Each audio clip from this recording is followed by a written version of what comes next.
And welcome back, ladies and gentlemen, congas, all you Academy Conans, and of course, a big shout out to all you clone troopers out there, but you aren't clones in CG's eyes. Happy Friday, everyone. Hopefully your weekend's gonna be starting off well with today's video. Yes, I'm looking good. I got the Triple B Airflow Technology shorts. I got the bulletproof Beskar Crocs on right now, and I'm in a good mood. You know why? Because, my friends, we have early access gameplay to the one and only Crosshair Scarred. Maybe alluding there will be another Crosshair one day, because I know this isn't the one you guys wanted, but it's the one we're gonna have for right now. And you guys know the story already. There's no legendary character tied to these characters. They had to cancel the event they had planned, and they're like, please buy our characters. Please buy the new Bad Batch team. We think they're gonna be really good. The question is that the case? Well, from this gameplay today, we're gonna see Crosshair is going to be landing some crazy hits on the holo table, and I'm really appreciative of this gameplay that the data miners are able to put together from their secret test account, because it's going to be a while until we get 5v5 in this game. That's one thing I dislike about this game. You get a character, it's like, all right, I got to wait a few weeks to finally use it. Like, what? 5v5 Grand Arena is going to be coming in a couple weeks, and we got some gameplay showing what this team looks like with Omicron's turned on. This guy's able to help the Bad Batch take down a couple Galactic Legends and top tier teams. You guys want to see? All right, well, let's get down to the action, people. Leave that like right now. Every like increases your chance of hitting a target like Crosshair. Every like gets rid of one stack of Scarred on Crosshair. Let's get to business here, people. So, here's what we got cooking today. We're looking at this team with Omicron's inside of the test account that the data miners made, showing us what this team's gonna look like in a Grand Arena experience. And Crosshair, like we were hoping for over the past 2 weeks, seems to be that kick that this team finally needed. I want you to pay close attention. Once Ray gets out of his ult ability, then we'll talk a bit more. We're gonna be able to one-tap the holdo here. Check it, just hold on, patience. I need patience. Look at that, big hit from Crosshair. Boom! Yeah, kind of a big deal right there. We were hoping, I mean, again, that's one of the big downs to the Galaxy series. Sometimes to see something to come in fruition, it takes months. It's really a game of patience for this particular hero collector game out there. And now 3 months in, getting that final piece of the puzzle, because the Bad Batch before, it's like, you know, Omega is cool, Wrecker is kind of cool, Balin. We want to see them together. And we're seeing right now from this early footage that we were provided by the data miners that, well, this is going to be a team that can take down a few Galactic Legends. Ray, yeah, not the supercharged Ray with Ezra and whatnot, but maybe things like Jabba the Hutt. Or you know what? That doesn't tickle your fancy, because no one sees Rays and Jabbas on defense, right? No, you always see them. We're going to show some additional gameplay with this new Bad Batch team up against things like Balin, Queen Amidala, Reva. Yeah, that's basically what Grand Arena defense is mostly about nowadays. Top tier teams like that. Something that you don't want to scoff at. So let's talk a little bit more kind of what we should expect going to next week. Again, we're not going to unlock it until this upcoming Tuesday, and we're stuck in a 3v3 cycle for a little bit longer, so we're not going to be able to, I don't know if we're going to see much in a 3v3 format. I would hope so, especially with the damage that I'm seeing from Crosshairs Scarred. I would love to get some advantages out of him right now. So I want to first bring our attention to that unique ability. It's in my head. This is where magic really happens. And also the reverse magic, the curse, I should say. I guess, right? I mean, curses are magic. Let's not get into it. I'll let the wizards debate this amongst you guys. Anyways, what we have here is the whole unique ability. It's in my head. This is all, it's a pro and it's a con. The biggest con is all this shaking that he's got on him. So he's all shook up.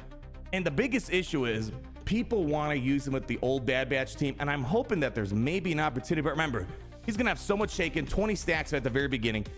It's gonna be hard for him to hit anything. He needs either marked on an enemy, or he needs to get rid of shaken. And the only really fast way to get shaken off is by gaining target practice, which is more of a focal point for the new Bad Batch team rather than the old one. Whenever Crosshair Scarred gains a stack of target practice, he removes a stack, a shaken, and gains 15% Terminator. Only the old Omega from the previous Bad Batch team could get target practice. So I'm a bit concerned about his usability, and this is, you guys know, it's been a common feedback for me lately about this game. I don't like that Siege, like, oh no, don't use the character there. No. Let us have that agency. I get that maybe some things you gotta, you know, curve, you know, with the power and whatnot, but I feel like we're losing the agency. They're giving us the Lego box and they're saying you only can build this Lego. You can't build any other Legos you want. So I hate to be the bearer of bad news. I hope that maybe we see something promising for the old Bad Batch team, but it's mostly gonna be focused on the new Bad Batch team. But the whole goal of this guy, you got to get rid of the stacks of shaking as fast as possible, because once that happens, he's going to dispel the debuffs on himself, take a bonus turn, and that's when you're going to see big, powerful hits from this guy. And in the meantime, while he does have a lot of shaking, you can still try to have some accuracy if there's mark on an enemy, which is kind of the focal point with this team, right? So I don't think you're gonna have too many problems hitting marked enemies.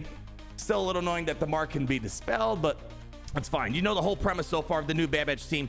You mark someone, you hammer them down. Get that target practice moving, get more damage. That's exactly what I say. Look at this damage that Crosshair is laying on these fools over there. And the funny thing is, even though he's got an Omicron for Grand Arena, it's turned off against Galactic Legends, and against Ray and Jabba, it's like I couldn't even tell. He was still landing some serious heat.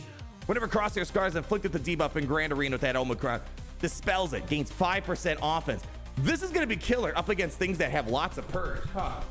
What teams have a lot of purge? Oh, Reva!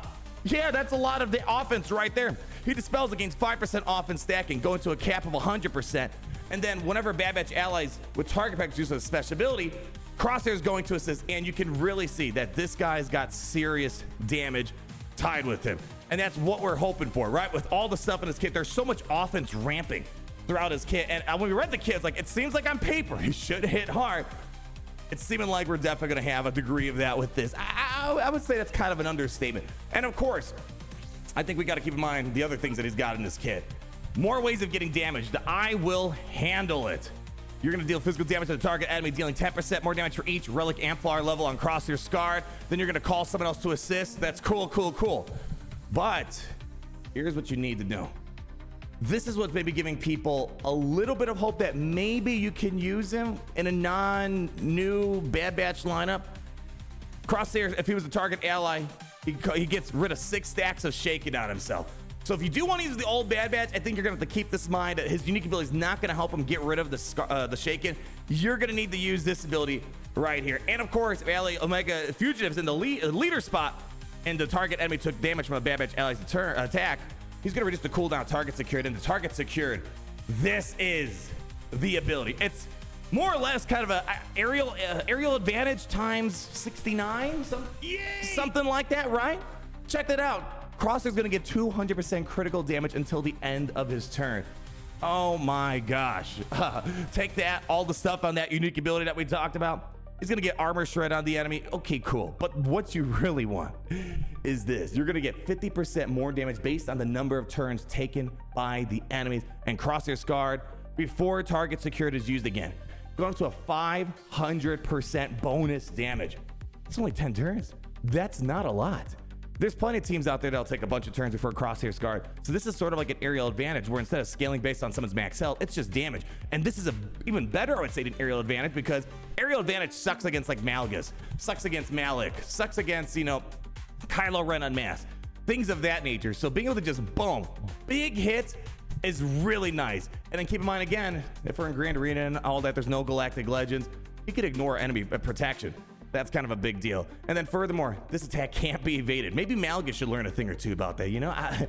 Kind of drives me crazy that Malgus can be completely dodged. I hate it. Absolutely hate it. So when you total all this stuff, he really is landing some serious heat on the enemy. But of course, it's got that trade-off. You got to go ahead and get all that shaken off and the basic ability, a hit or a miss. You're going to deal physical damage to the target enemy 3 times, inflict him a defense down. I mean, the damage that we're seeing, having him assist, hit an enemy 3 times, it's almost like having a Fennec. It really is. I know you guys love your Fennec, your Dark Trooper, just something satisfying about just punching someone in the face with a fistful of Beskar, maybe kicking someone in the groin with Fennec Shant. Being able to hit that hard, it feels pretty darn good. And getting that defense down, again, more ways of trying to make sure we're hitting the most. We have the armor shred, the defense down, offense ramp from the unique ability, bonus critical damage, bonus damage when enemies are taking turns.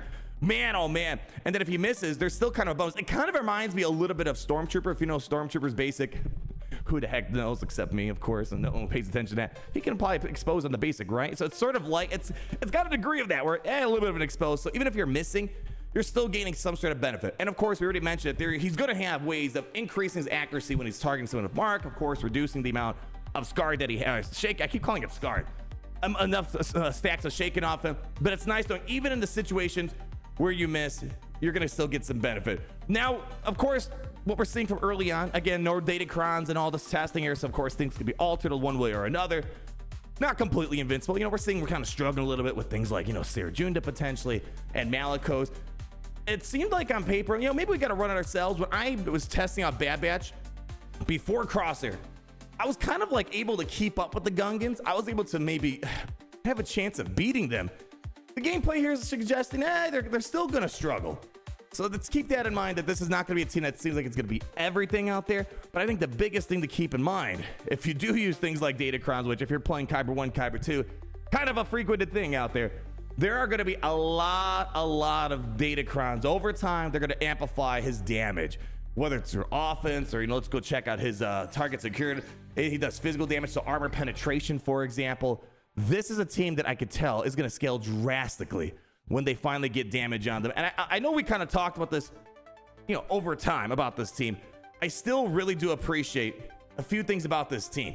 First and foremost, this team, that captive mechanic is starting to feel a lot better. When you only had one, maybe only two with it at the very beginning, it's like, I'm not really seeing a huge benefit with this right now, but now that we have multiples, you can see where that captive mechanic comes in handy. When Ray's trying to throw a sudden whirlwind, they don't die right away. That's kind of a nice thing. Gives you a chance to rebound. And now that we have the full team, we're able to quickly get people out of that captive situation. Remember, let's just bring it up one more time. And I'm sure we're going to bring it up 5 million more times once we finally unlock them ourselves here. But remember, remove all the buffs. You get all the debuffs to inflict the 10 stacks of captive. While captain can't be targeted, they're immune to all damage, recovery. Yeah. Bad Batch allies can contribute towards their rescue objective. We basically just got to quickly get as much stack of target practice as possible, allowing us to free our friends. Before, it was kind of tough when you only had one, maybe two. Now we are locked in and able to kind of make the most out of captivity. So I'm looking forward to really getting to see my own hands next week.